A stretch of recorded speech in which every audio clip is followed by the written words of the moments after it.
To duplicate or relocate data within Google Sheets, you can utilize the copy or cut commands. Copying enables you to swiftly replicate its contents into a different cell. To copy cell data, select the cell or cells you want to copy. Click Edit on the menu. Select Copy. Next, select the cell where you want to paste the data. Click Edit. Finally, select Paste. The contents of the original cell are replicated in the newly selected cell. When using copy, the data in the original cell remains. Let's look at a second method to copy a cell. Right-click the cell you want to copy, then click Copy.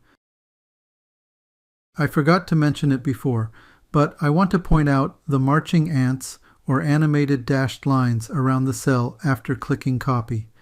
It signifies that the cell is currently selected and ready to be pasted elsewhere. Finally, right-click the cell where you want to copy the data to, then click Paste. There's also a shortcut key to copy and paste. Press Ctrl+C to copy a cell.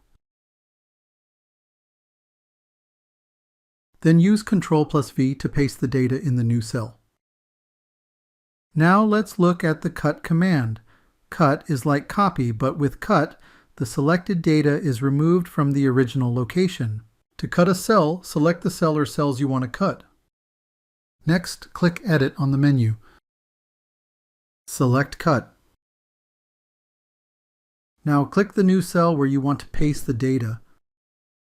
Next, click Edit on the menu. Finally, select Paste. The data is pasted into the new cell while being removed from the original cell. This is how cut differs from copy. Let's look at a second method to cut a cell.